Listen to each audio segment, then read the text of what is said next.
حلقة السويتشنج. حلقة السويتشنج ازاي نركب مجموعة من السويتشات لربط الشبكة الداخلية. نفتح الPDF.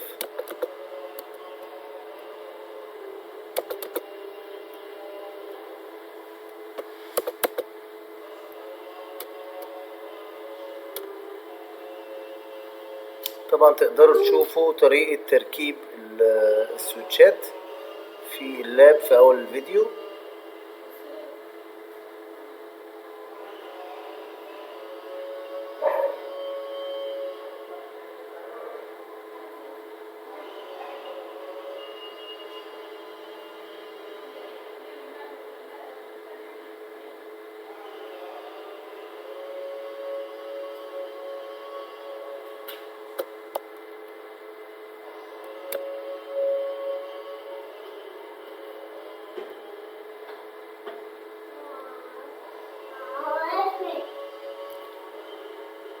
نبدأ بالسويتشنج. طبعا احنا ركبنا الكونسول هنا اهو، كونسول في السويتش. تقدروا تشوفوا طريقة تركيب اللاب في اول الفيديو.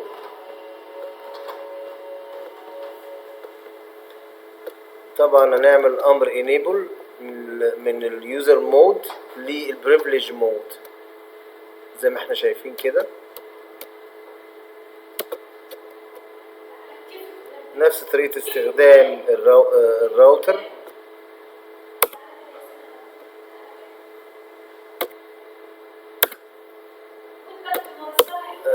طبعا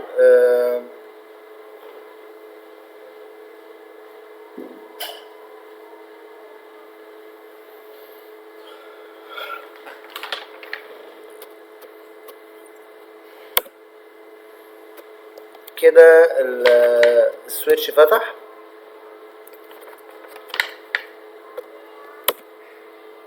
طبعا ده اسمه اليوزر مود، هنفتح الانيبل،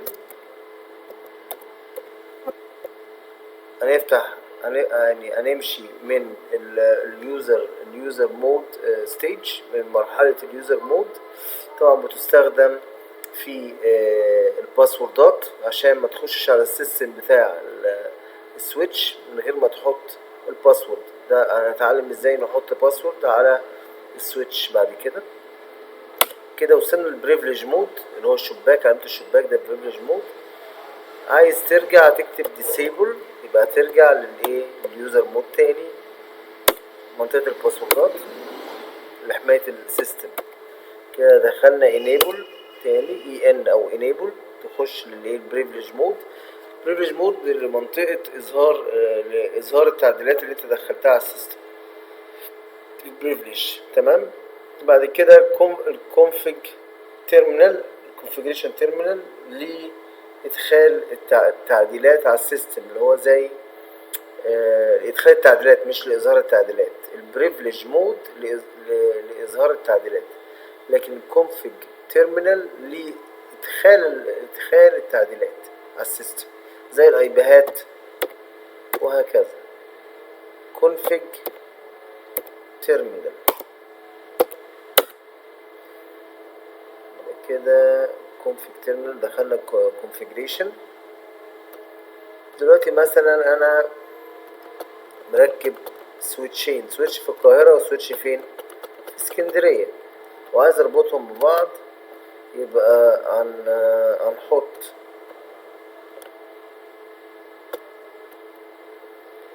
هنحط الهوست نيم او اسم المؤسسة او البرانش بتاعنا، الفرع في القاهرة مثلا. هوست نيم كايرو. كده بقينا كايرو اهو. سويتش كان سويتش بقى كايرو.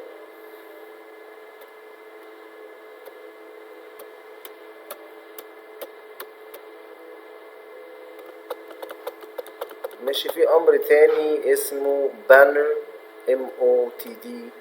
بقى كده دخل الرسالة اللي انت عايزها، رسالة ترحيبية. يعني ده امر غير ضروري. ده بيبين بس مكان الجهاز اللي شغال في المؤسسة فين، في اسكندرية، القاهرة، دمياط، على حسب بقى الفرع مثلا بتاع البنك بتاعنا. يعني انت عندك مجموعة من الأجهزة راوترات سويتشات فيها في كل برانش. عايز تعرف الجهاز ده تبع انهي برانش، فانت هتكتب الرسالة الترحيبية ديت، الرسالة الترحيبية دي hello and welcome to Cisco World.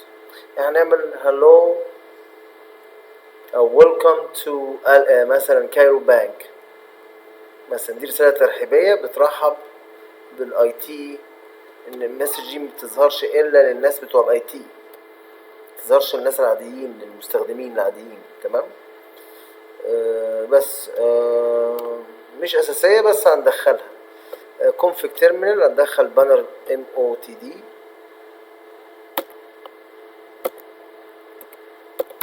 بانر MOTD. بعد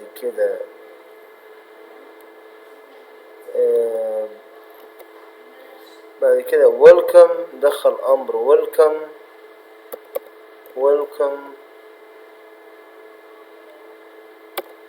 welcome to Cairo branch.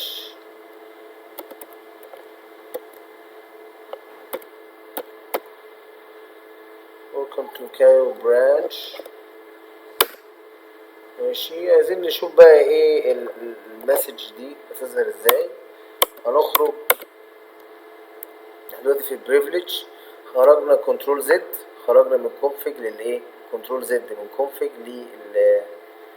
للبريفليج، ومن بريفليج هنرجع لليوزر مود. ممكن نرجع بقى خالص بأمر اسمه exit، هيطلع قبل اليوزر مود، كأني عملت ريستارت للجهاز.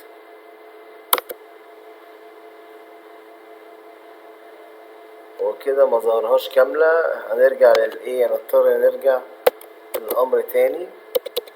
مكتوب ويلكم، بس هنشوف بس ايه المشكلة في الأمر. نرجع نعيد الأمر تاني. config terminal، نشوف الأمر، تبقى banner MOTD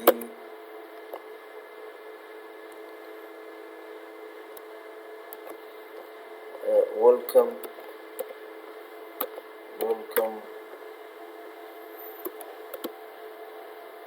to Cairo branch.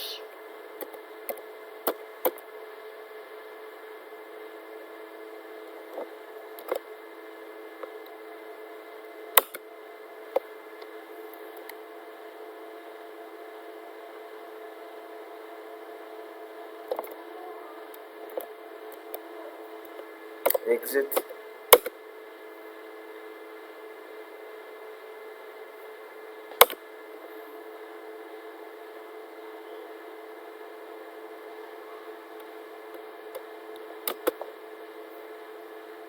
ندخل امر ثاني، ندخله من غير سبيس، نكتب كايرو برانش بس. يمكن مرضاش يظهر الرسالة كاملة عشان المسج كبيرة شوية، نكتب كايرو برانش. تمام. ندخلها، نحاول مرة كمان.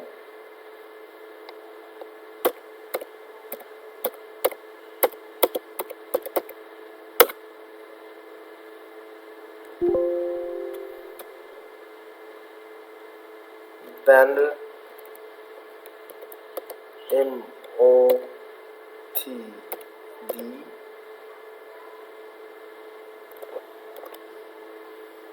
Cairo branch.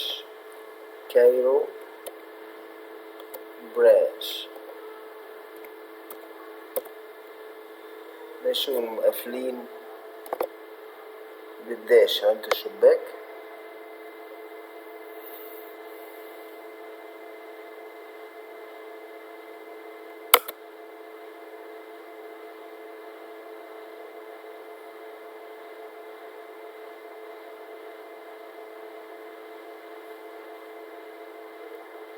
ماشي. هنا المفروض ما يكونش في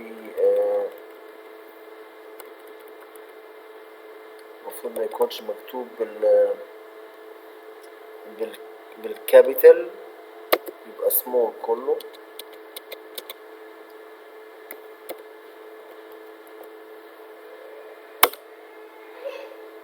تمام، نكمل.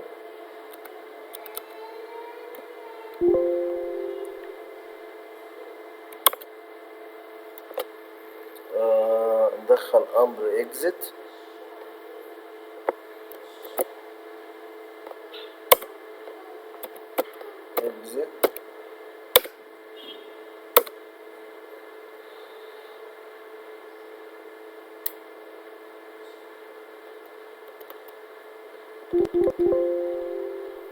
بانر.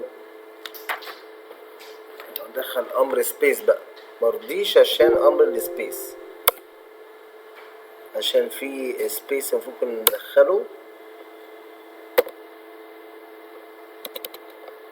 config terminal banner motd، ندخل سبيس كايرو برانش.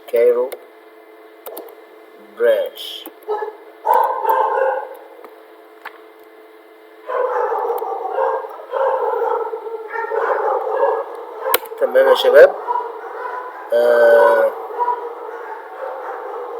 exit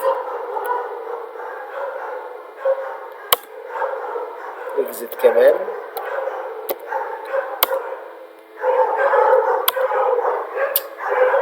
كايرو برانش نفع. السبيس هي اللي ما كانتش راضيه. السبيس هو اللي ما كانش مخلي الامر يشتغل. تمام، نكمل.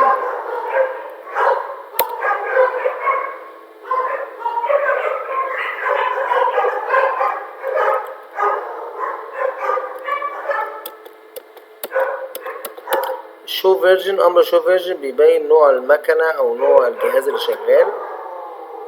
شو فيرجن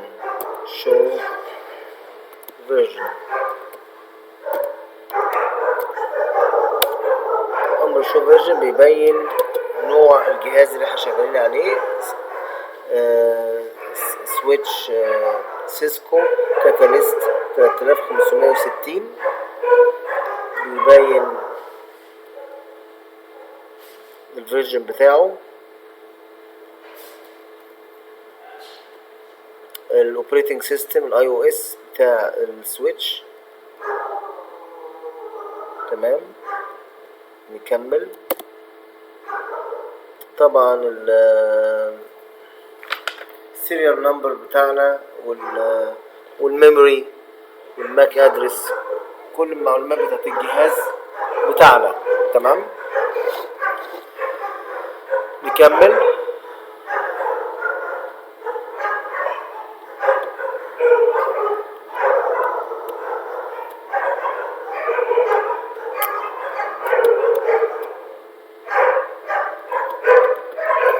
طبعا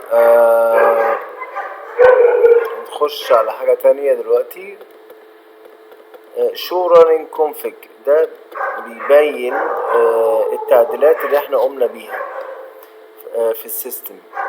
شو رانينج كونفيج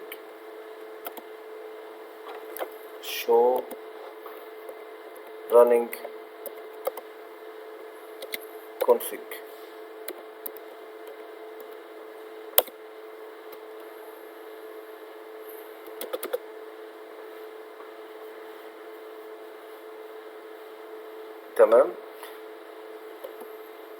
هنا بيجيب لك البورتات كلها بتاعت السويتش. تمام، بعد كده الباسورد اهو، كونسول. طبعا عشان مش اي حد معاه سلك كونسول يخش على السيستم على السويتش ويخش على السيستم، فلازم ندخل في منطقة اليوزر مود باسورد للكونسول، عشان الكيبل بتاع الكونسول مفيش حد ياخد داتا او يخش على السيستم بتاعنا من خلال الكونسول. في اللي هي الرسالة الترحيبية، احنا ما عملناش كتير. الهوست نيم والرسالة الترحيبية احنا قمنا بيها، دخلناها على السيستم بتاع سويتش. هنشوفهم نقراهم سريعا كده. الهوست نيم كايرو زي ما احنا شفنا، تمام. الرسالة الترحيبية نشوفها اللي هي كايرو برانش. فين كايرو برانش؟ كايرو برانش، كايرو برانش اهي. لا، كايرو برانش نزل تحت، مش موجودة هنا. مش مهمة يعني، بس ندور عليها. دي من ضمن تغييرات السيستم.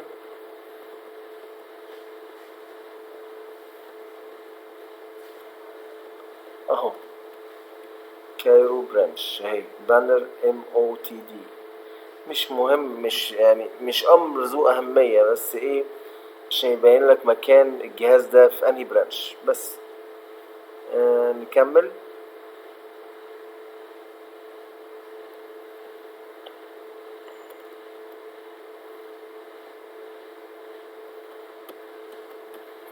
كده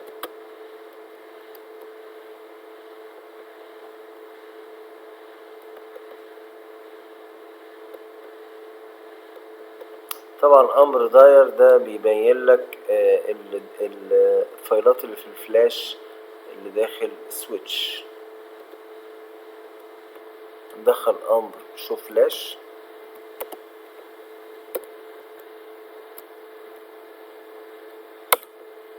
ماشي، دي الفايلات اللي موجودة في الفلاش.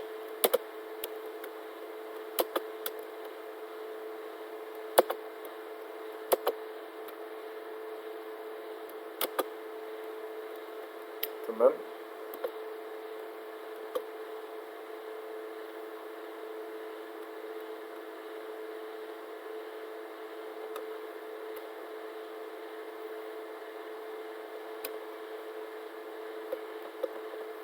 طيب في حاجة اسمها الفيلان. يعني ايه فيلان يا شباب؟ الفيلان يعني احنا دلوقتي عندنا سويتش مثلا 8 بورتات، 16 بورت، 24، 48، تمام. مضاعفات التمانية، تمام. اقل حاجة 4 طبعا.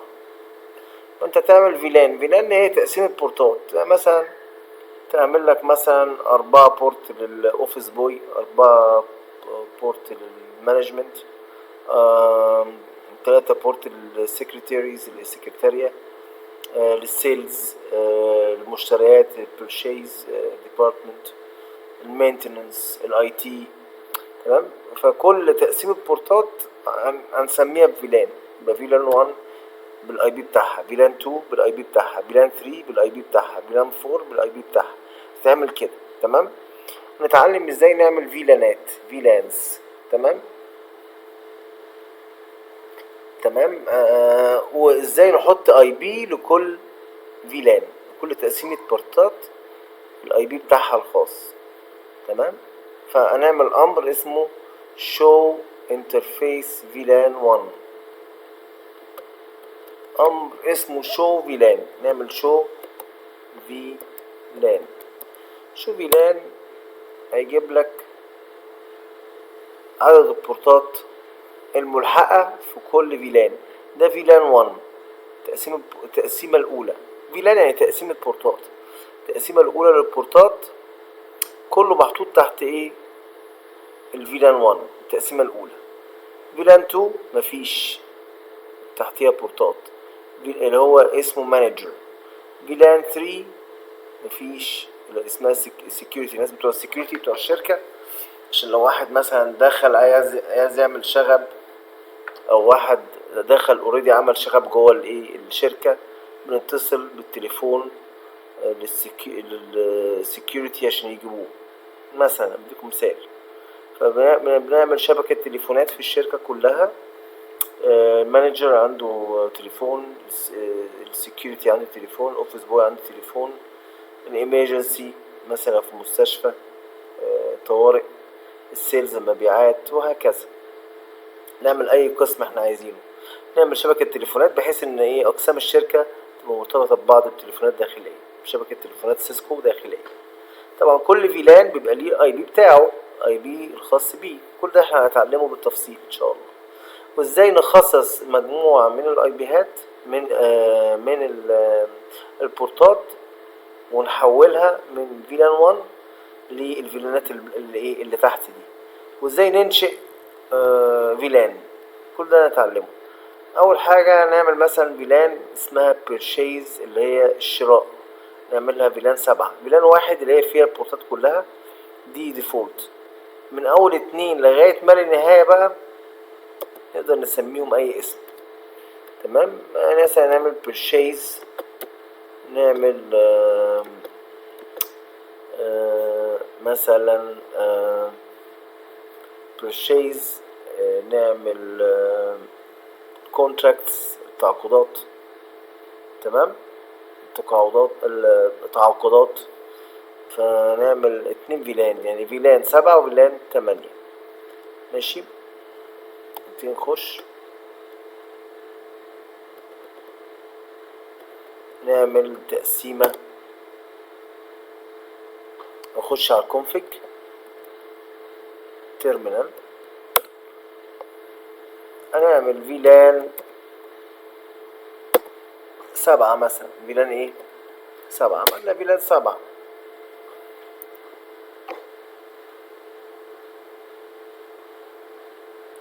تمام. فيلان 7. فيلان 7 بعد ما نعمل فيلان 7 هنعمل نيم مثلا purchase.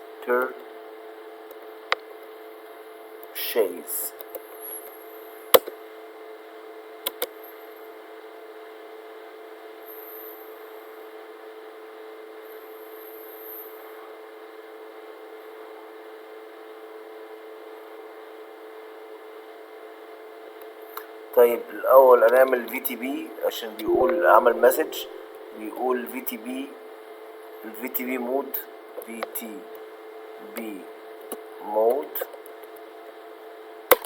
هنعمله سيرفر. هنعمله ايه سيرفر، ده هناخده قدام عشان هو عامل ايرور هنا، مش هينفع نغير الفيلانات وانا في الايه في الكلاينت مود، فلازم نحول لسيرفر مود عشان نقدر نعدل نعمل تقسيم بورتات. تمام. نيجي ندخل امر تاني فيلان 7 كده، نشأ الايه الفيلان 7 زي ما احنا عاملين. بعد كده هنغير اسمها نيم purchase يعني إدارة المشتريات. purchase department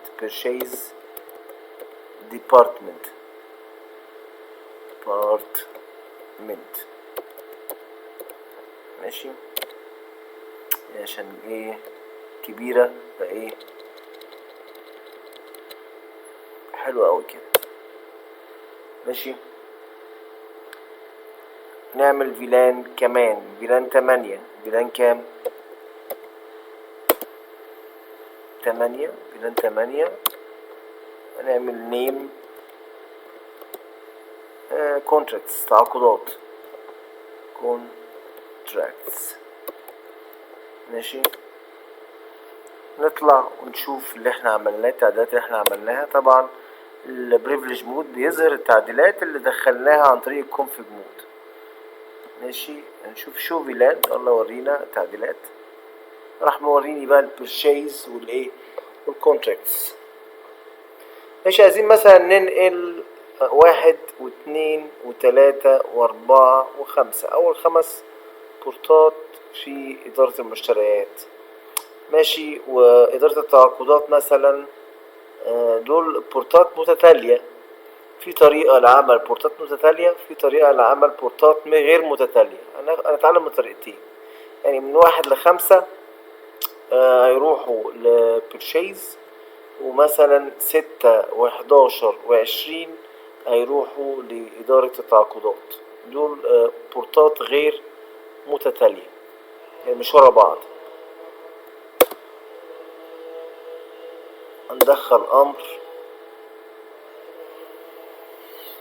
ده عشان رينج مش بورت واحد، فهندخل أمر config terminal interface range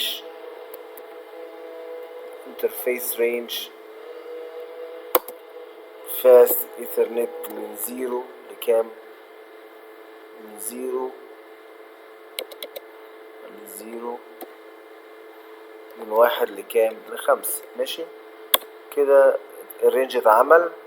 هندخل امر اسمه switch port mode switch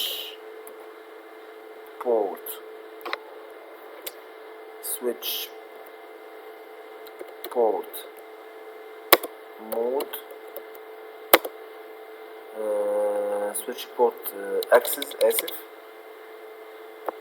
access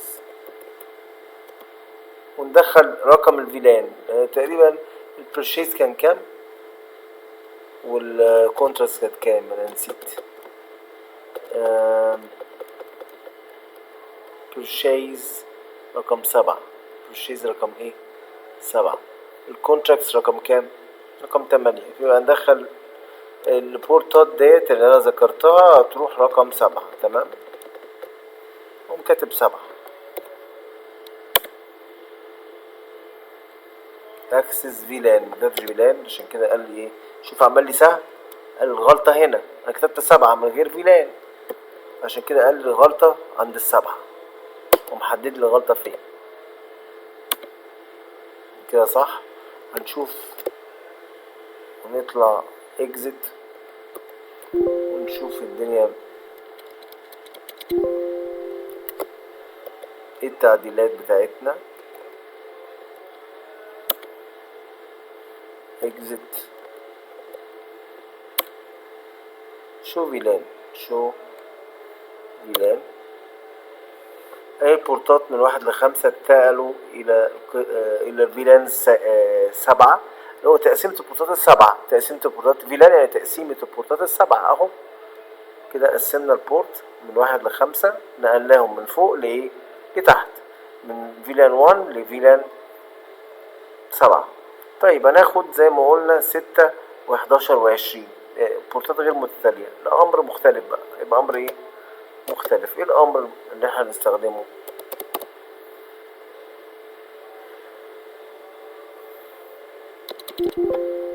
هندخل امر config terminal int range fa 0 على، احنا قلنا على 11، 0 على 11. بعد كده fa 0 على مثلا 15. ده مش غير متتالي، اعملهم ترتيب عشوائي. تمام. كوما fa 0 على 20. ماشي. انا كده ظبطت وضع 3 بورتات غير متتاليين عن طريق امر int range. ممكن اضيف بورت بس ممل، يعني طريقة مملة. الرينج اسهل. ممكن تضيف بورت عن طريق int، امر اسمه int. بعد كده تدخل الاف اي اللي هو الايه فاست ايثرنت، رقم البورت اللي انت عايزه. دخل امر int مثلا 21. انا اجربها لكم حاضر دلوقتي. تمام. هندخل امر اكسس. الاكسسنج البورتات ديت switch port mode switch port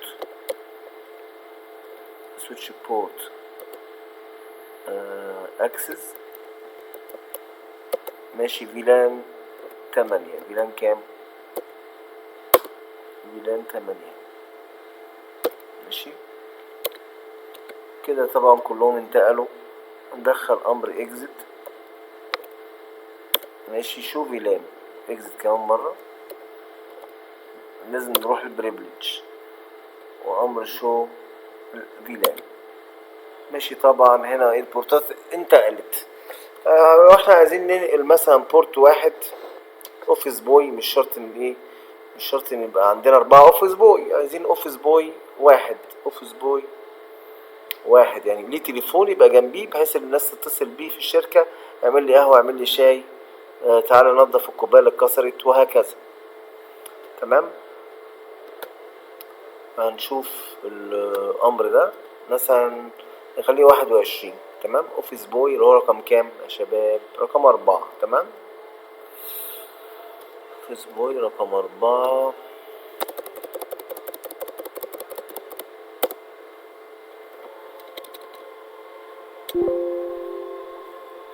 config terminal interface FA 0 على 21. ندخل الأمر نفس الأمر ورقم 4 بس كده اشتغل. كنترول زد شو فيلان كده طبعا اهو اوفيس بوي اف 21. طيب ماشي يا شباب. عايزين مثلا نسيف الداتا، هندخل امر اسمه رايت. هندخل امر اسمه ايه؟ رايت. كده تسيف. كده لو فتحت وقفلت الجهاز الداتا مش هتتشال، هتفضل زي ما هي محفوظة. ماشي نكمل الباقي.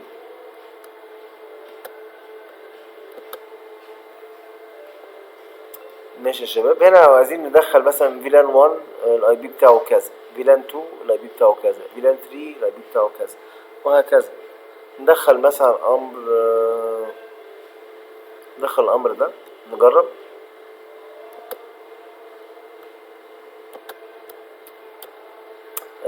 انترفيس. خلاص بعد ما عملنا تجميعة البورتات عايزين ندخل للتجميعة ديت الاي بي بتاعها.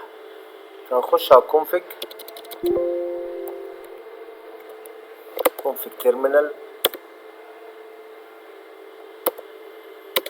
اي بي ادرس 10.0.0.10 255.0.0.0. هنا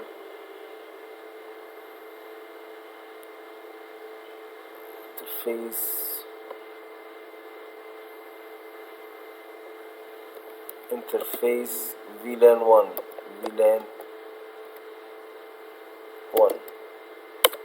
كده دخلنا جوه الفيلان.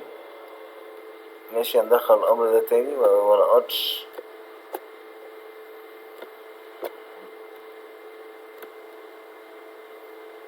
ندخل الامر ده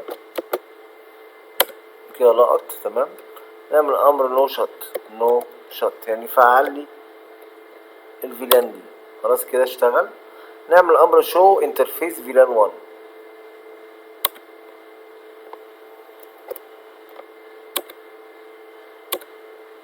شو انترفيس فيلان 1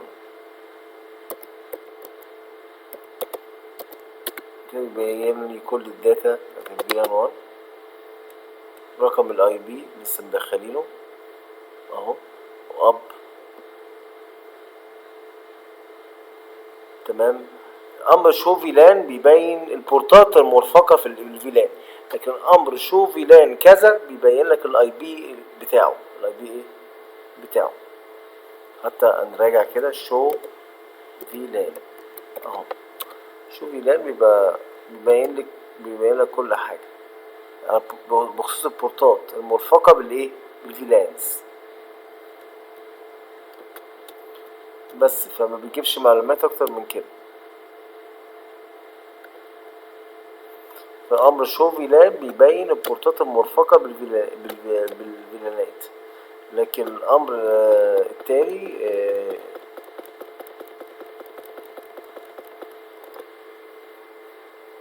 الامر التاني شو انترفيس فيلان بيبين بس الاي بيهات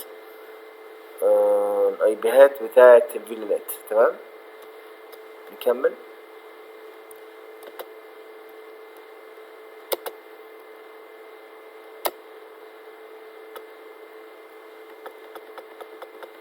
في امر اسمه show IP interface brief بيبين لك البورتات الموجودة، الفتحة القافلة، الفيلانات المفتوحة المقفولة في السويتش. بيجيب لك معلومات عن الانترفيسز بتاعة السويتش. show IP interface brief show IP interface brief.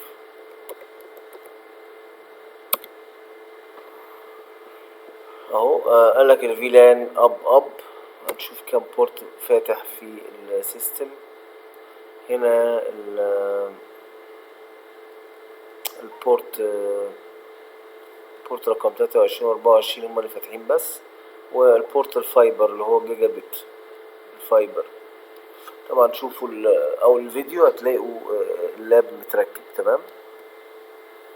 فهم دول بورت 23 و24 والبورت بتاع الفايبر اللي هو رقم 2. ماشي نشتغل.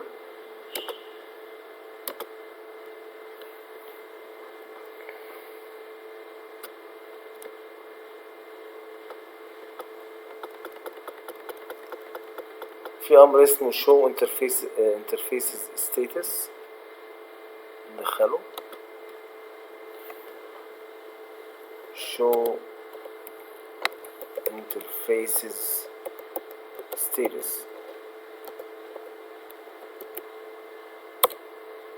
هو جايب لك برضو معلومات على البورتات. الدوبلكس نوع الداتا المنقولة اوتوماتيك او فول دوبلكس او هاف دوبلكس، هناخدها بالتفصيل. الهاف دوبلكس بين الفيديو صوت وصورة، الفول دوبلكس بين داتا تانية، اي نوع تاني من الداتا.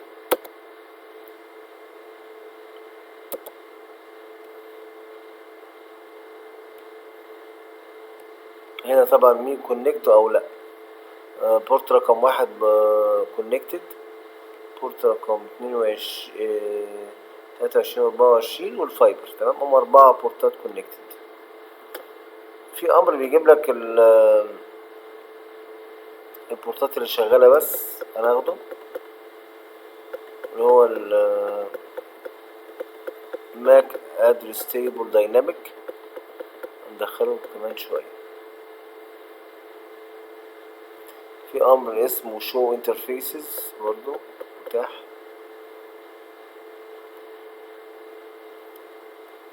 بيبين برضو معلومات عن البورتات.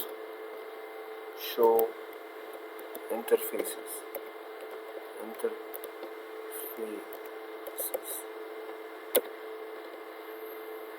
show interfaces اهو.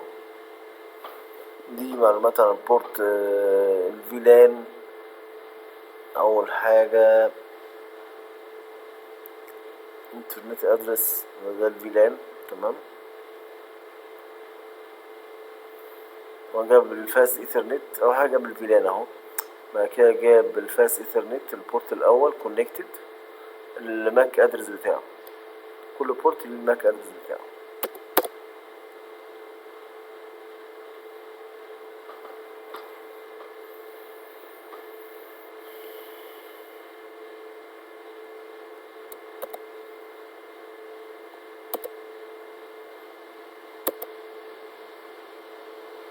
طبعا كل نفس المعلومات في كل البورتات. طبعا مش كل حاجة هندرسها في معلومات البورتات ديت، هناخد البيانات والمعلومات الباقية في كورسات اعلى زي اللوب، الانبوت كيو، لاست كليرنج، ARP تايب. كل ده هناخده في الكورسات الاعلى من CCNA. الباكيتس، output errors، collision تصادمات، pause output تم توقيف الاوتبوت، البفر ده ليه علاقة بالبفر فيليرز، ليه علاقة بالميموري. الحاجات دي هناخدها في كورسات اعلى شوية، مش هنتطرق ليها في الكورس ده. نكمل. طبعا المعلومات واحدة في كل بورت، فمش عايزين نضيع وقت، نكمل.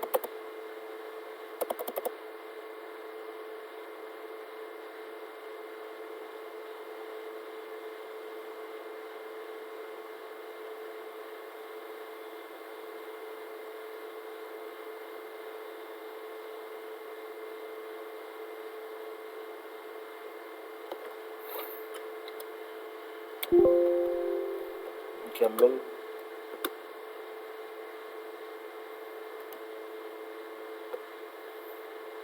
show interfaces switch port بيبين لك معلومات اكتر عن البورت. show interfaces switch port.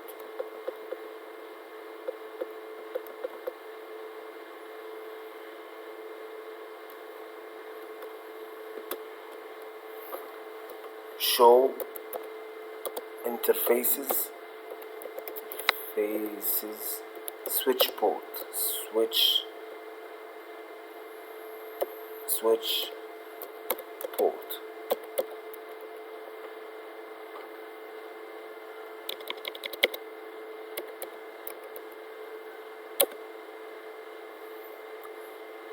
طبعا switch port enable administrative mode, dynamic, automatic, operational mode, trunk encapsulation. ده مستخدم في الفويس، نعمل trunk ما بين سويتشين. trunk ده زمان ايام اجدادنا، مثلا واحد في اسكندرية، واحد في اسوان، واحد في القاهرة، يبقى كده في 3 سنترالات في الاماكن ديت. ده فويس، حاجة فويس اوفر اي بي. السويتش سنة 1960 قعد الموظفين بتوع ترانك في بيوتها في العالم كله. عشان اوريك اختراع السويتش ده قلب الدنيا كلها. بدل ما الترانك كان مانوال شغال بالجاك الفويس، بقى اوتوماتيك. الجاكات اترمت كلها، كله شغال اوتوماتيك ديجيتال. فالانالوج المانوال اترمى دلوقتي، اترمى في الزبالة. تمام. فموضوع سويتش قلب الترانك سيستم كله من انالوج لديجيتال. الدنيا اتقلبت. ابقى اشير لكم الفيديو بتاع الترانك. فطبعا انا مثلا انا ترانك في القاهرة، بتصل بسنترال، يا ترانك حولنا على الترانك بتاع ايه، بتاع اسوان. عايز اكلم الرقم ده، فالترانك بياخد منك رقم العميل بتاع اسوان اللي انت عايز تكلمه، يعلقه في الخط الناحية التانية، ويعلقك انت برضو في الخط، ويحطك في دايرة واحدة. فالعملية دي كلها بيقوم بيها السويتش، بس اوتوماتيك مش مانوال زي الانلوج. نظام الانلوج بالايه، الجاكات الفويس القديمة زي ما اوريكم في الفيديو. فنظام الترانك ده بينقل داتا صوت. ترانك، نعمل ترانك، ممكن تنقل داتا عادية بس في الأغلب بتبقى صوت، أو ممكن داتا عادية. فنعمل ترانك بورت، ترانك كونكشن ما بين بورتين. فنفعل الترانك في بورتين، ده هناخده برضو النهاردة.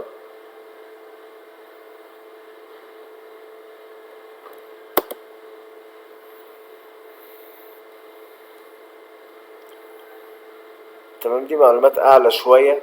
طبعا كل ما نمشي في الكورس بنلاقي معلومات زيادة. طبعا هناخد في CCNA طريقة تركيب تليفونات سيسكو. دي بداية الفويس اوفر اي بي، نديكم منها نبذة بحيث ان انت تخرج من الكورس عندنا تعرف تشتغل في اي شركة اي تي. وبندي برضو اوفر الموضوع ده، اوفر CCNA بندي تركيب كاميرات وفويس سيستم.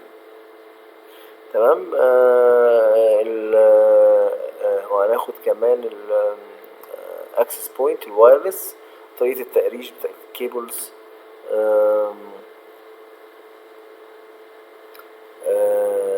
غير طريقة تركيب السويتشات مع بعض، ازاي توصل سويتشين مع بعض، ازاي توصل راوترين او اكتر مع بعض، الراوتنج والسويتشنج عموما.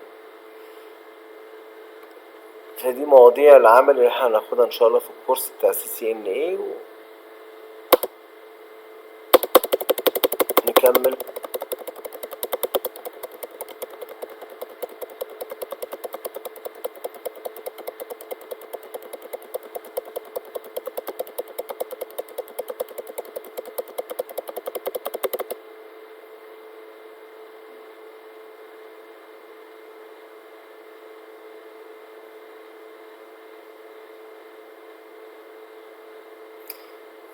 وصلنا كده خلاص. نكمل اوامر تانية.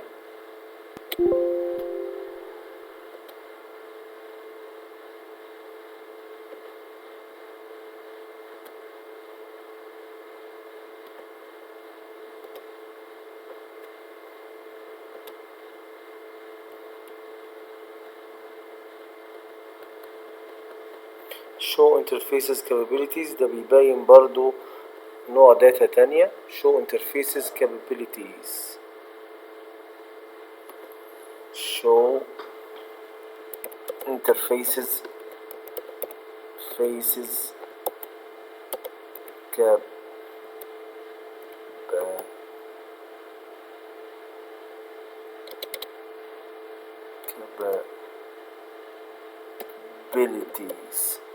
capabilities.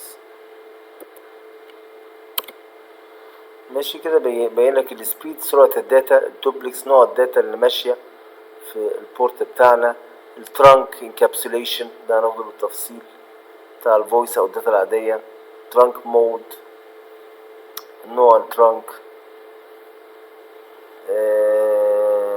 channel، يعني كلها متعلقة بالفويس برضو. quality of service ده نوع هناخده في voice over IP اللي هيكمل voice over IP.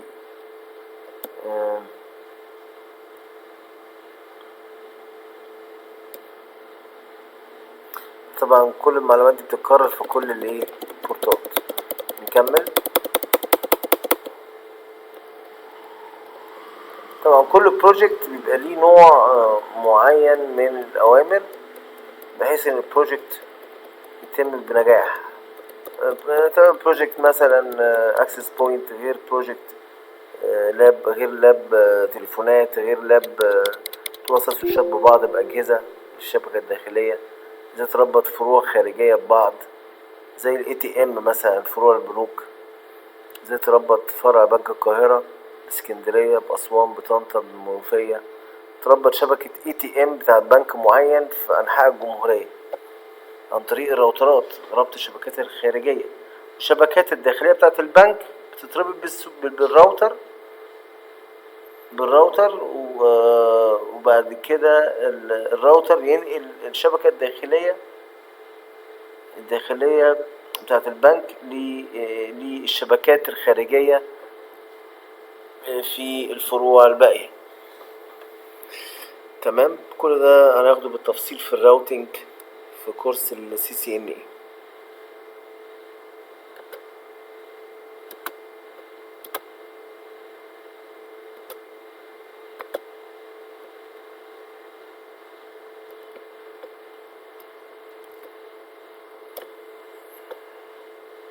في امر display information of trunk ports.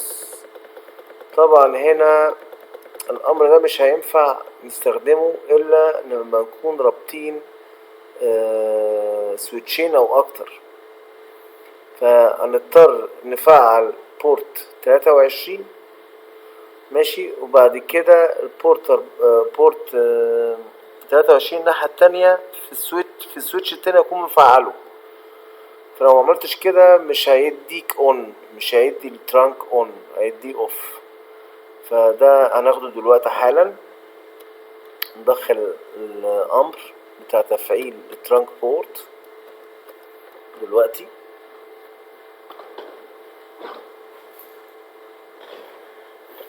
امر الترانك بورت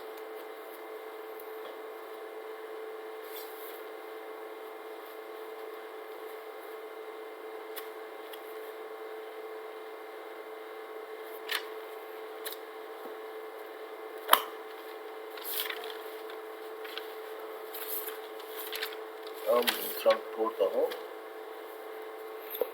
نكتبه حالا.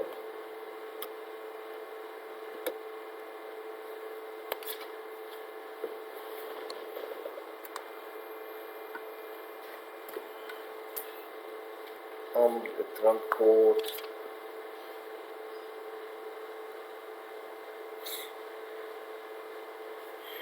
امر switch port trunk encapsulation .1q.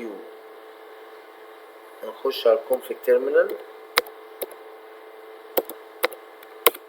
هنختار مثلا هتشوف البورتات اللي انت عايز تربطها، بورت 23 و 24. بورت 23 نبدأ بانترفيس فاست ايثرنت،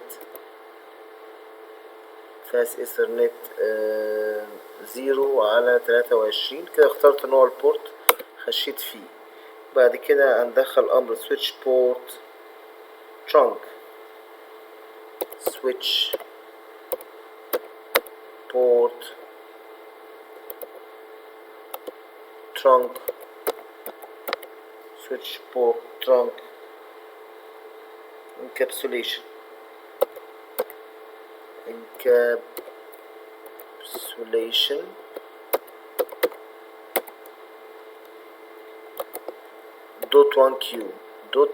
.1q. فالامر .1q ده نوع الانكابسوليشن. يعني ايه انكابسوليشن؟ انكابسوليشن ده حماية الداتا عشان ما يحصلهاش كوليجن، ده هناخده في النظري. من غير امر انكابسوليشن هيحصل كوليجن والداتا يحصل لها ديستورشن، مش توصل للاخر سليمه، هتبقى مشوهه. تمام. معنى كلمه انكابسوليشن تحطها في الكبسوله. ليه الدواء بيتحط في الكبسوله؟ عشان المريض ياخده وما يحصلوش حاجه، يبقى سليم زي ما اتصنع من المصنع لغايه المريض. في كلمه انكابسوليشن ده اقرب معنى كبسوله. بعد كده امر switch port mode trunk.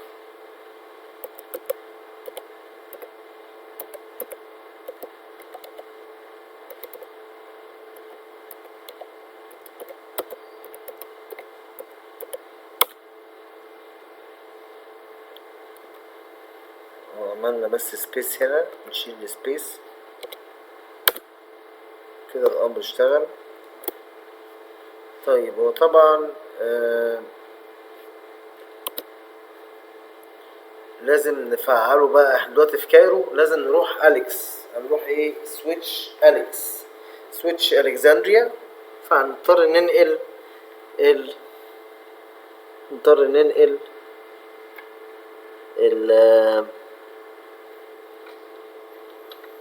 الكونسول، كابل الكونسول هننقله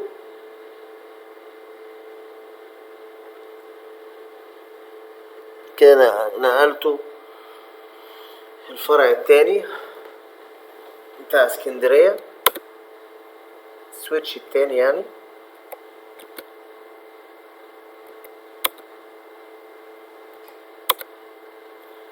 كده السويتش التاني هنسميه أليكس. config terminal host name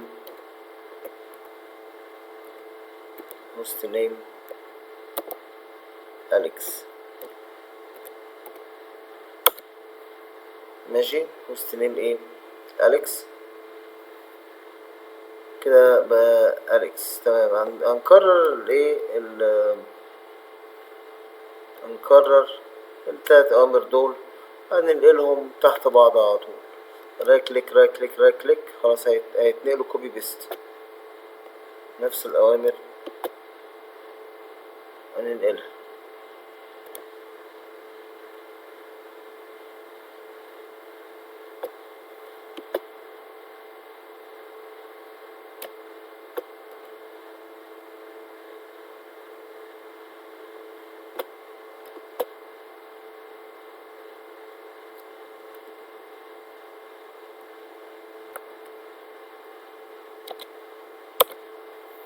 خلاص تمام كده.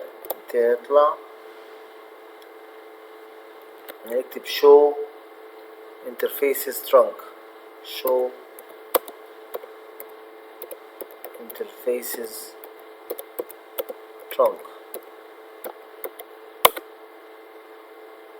اهو كده. البورت رقم 23 اون كده ايه، يبقى الترانك مفتوح. الترانك ايه مفتوح، مكتوب الستيتس الحالة بتاعته اون، غير كده يبقى اوف.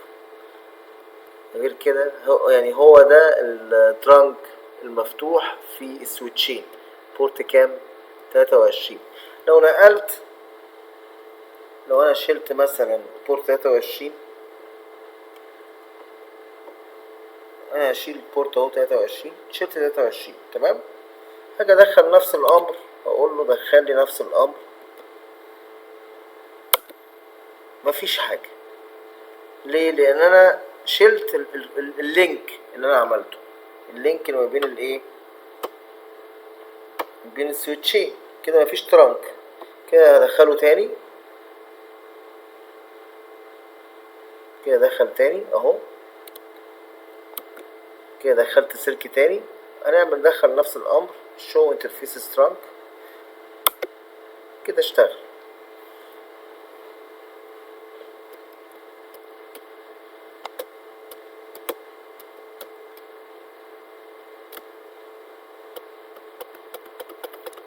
في امر اسمه interface ethernet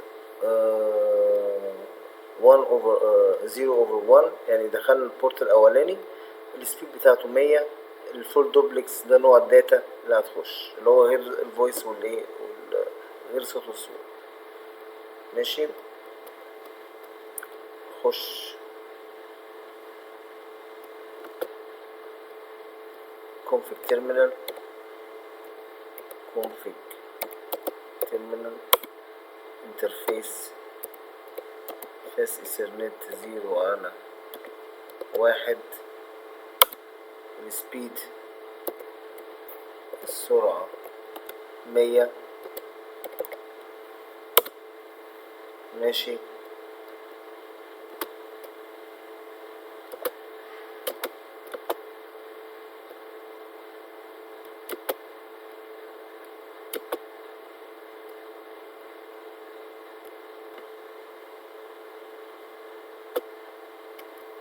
ماشي. الدوبلكس فول، الدوبلكس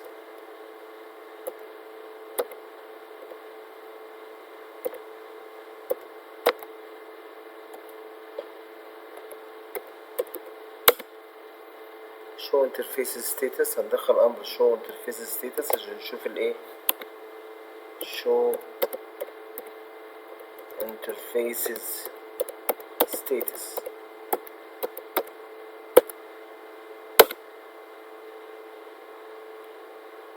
كده بورت الاول ادانا الفول اهو، نوع الداتا فول دوبلكس، السبيد 100.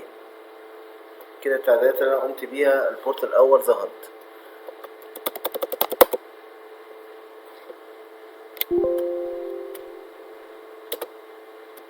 طبعا اخدنا تقسيمة البورتات في الفيلانات خلاص. كده هنشوف امر show MAC address table dynamic، اللي هي البورتات اللي ايه شغالة بس، مش شغالة على مش شغال، يعني بورتات شغالة مش شغالة. انا عايز شغال بس عندي في الشركة اظهره. show MAC address table dynamic.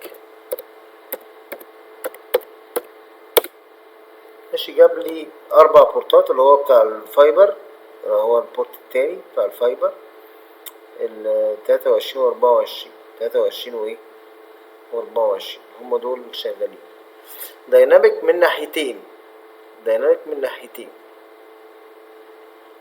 بكده 3 بورتات. وفي كمان بورت رقم 1 بس هو ما ظهرهوش هنا. ليه ما ظهرهوش هنا؟ هنا البورت ده ناحيتين سويتش، البورت ده ناحيتين سويتش، البورت ده ناحيتين سويتش، لكن البورت رقم 1 ناحية سويتش ناحية جهاز بي سي عادي، عشان كده ما ظهرش هنا.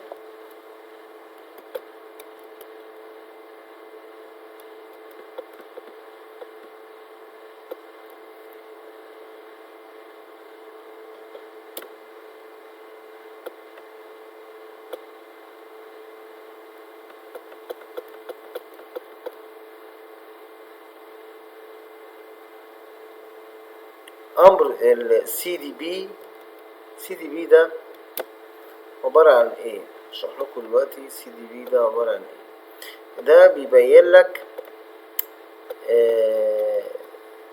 CDB اللي هو سيسكو ديسكفري بروتوكول، الاجهزة اللي حواليك سيسكو، لكن لو اجهزة اللي حواليك مثلا TP لينك مش هتتجاب.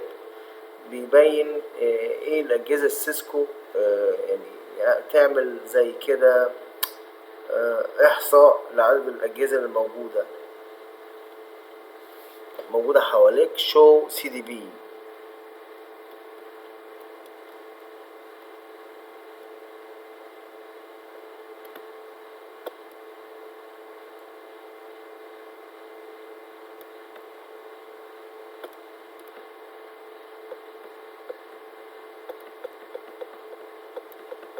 طيب في امر مهم جدا اللي هو بتاع باسورد كونسول. ده مهم جدا، لازم توجد حماية للسويتش بتاعك من اي مثلا تسرب معلومات للشبكة الداخلية بتاعتك.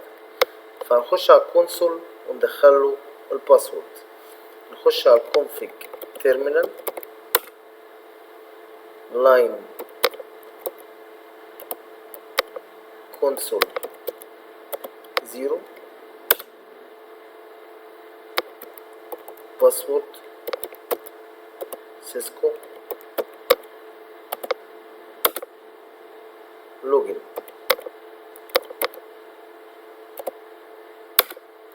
ماشي، هنبتدي ندخل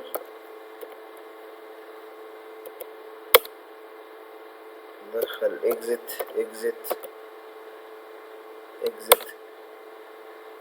واكزت اخر مرة كده. طلعت كأني عملت ريستارت.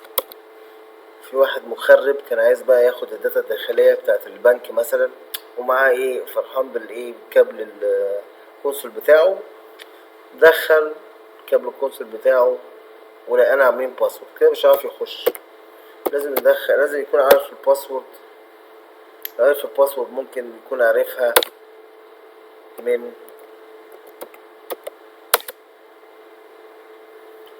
مثلا دخيل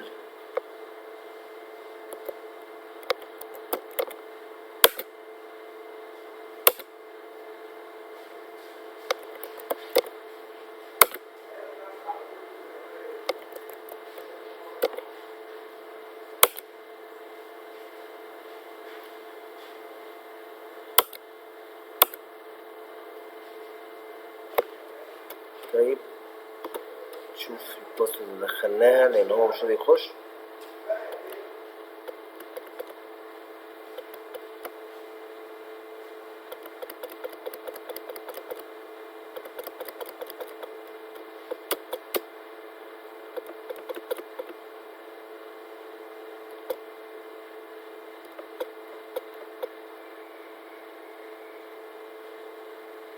وانا بص بقى دخلت كل الايه،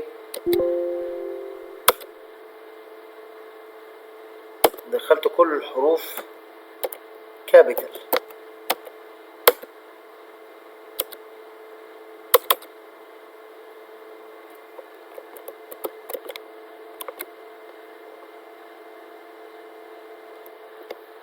سيسكو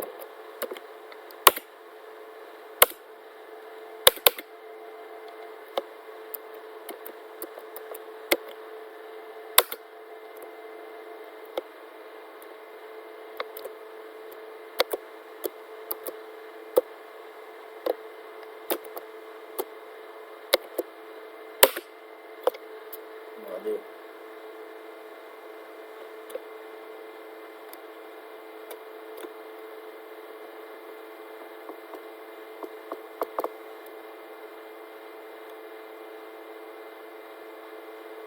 طبعا حصل ايرور. ان احنا نعمله دلوقتي هنضطر ندوس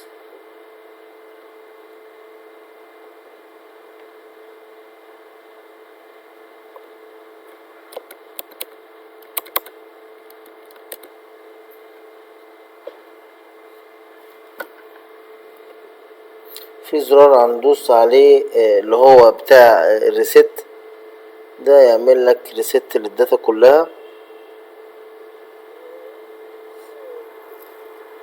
دلوقتي هو مش راضي تخش. طبعا في كورس في الكورس بتاعنا هناخد الباسورد ريكفري.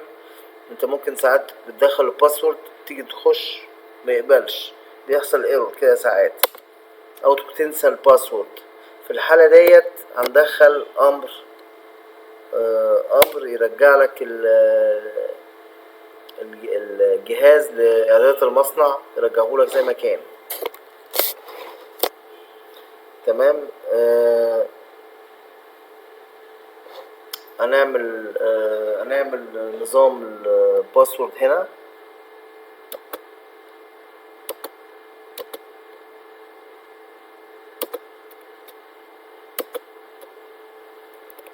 اهم حاجة بس ايه، دلوقتي نخليه سمول زي ما كان.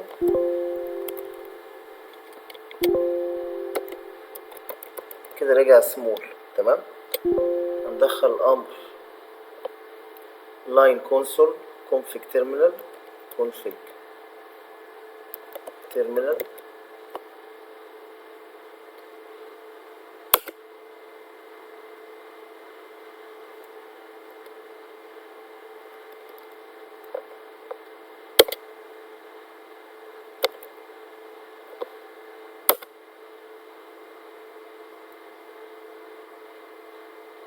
باسورد.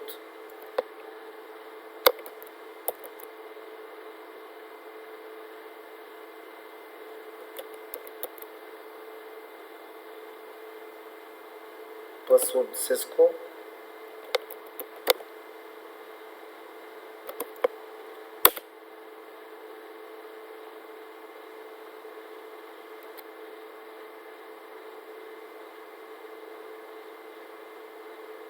مش داخل، ما دخلتش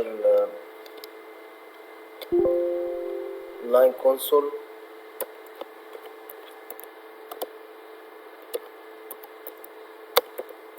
لاين كونسول 0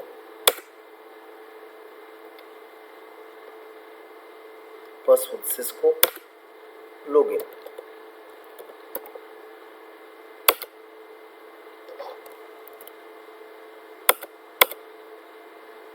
ندخل امر اكزit، ندخل سيسكو.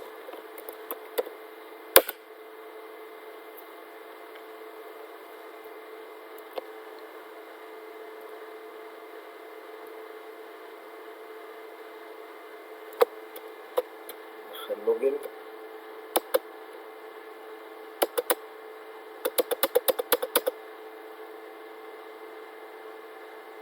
سيسكو. ندخل امر سيسكو تاني.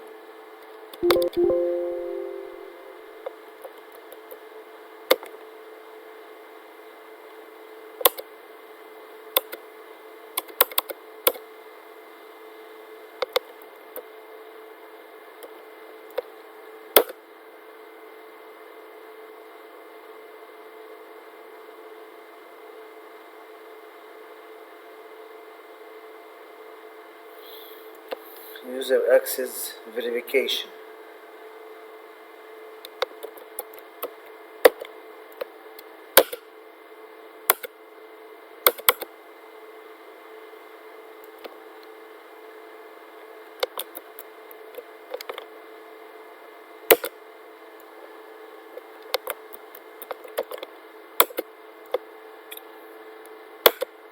بعدين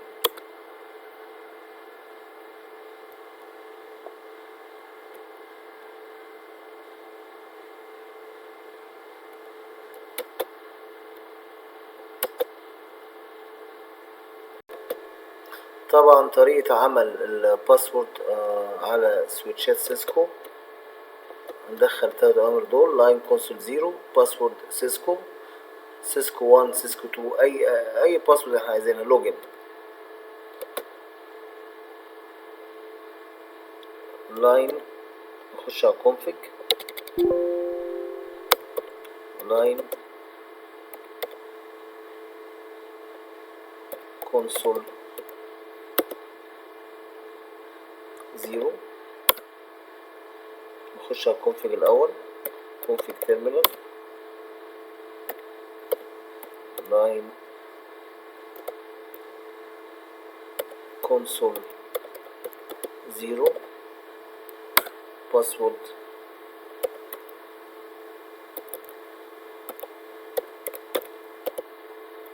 Cisco 1 مثلا، امر لوجن.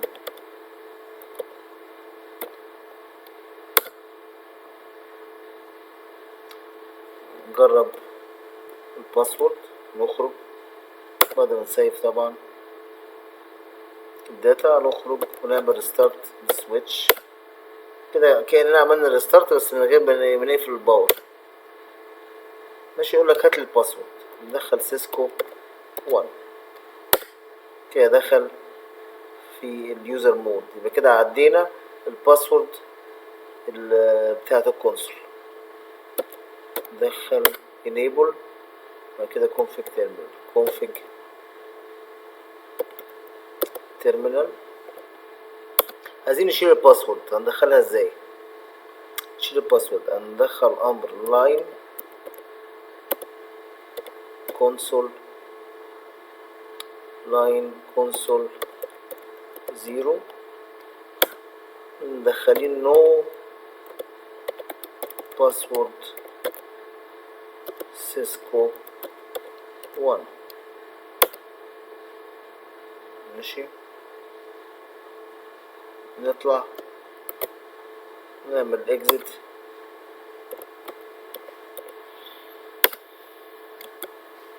كده الباسورد نجح واتشال. نجحنا في ان احنا نشيل الباسورد. خلاص كده يبقى خلصنا حلقة النهاردة، نكمل ان شاء الله المرة الجاية. السلام عليكم ورحمة الله.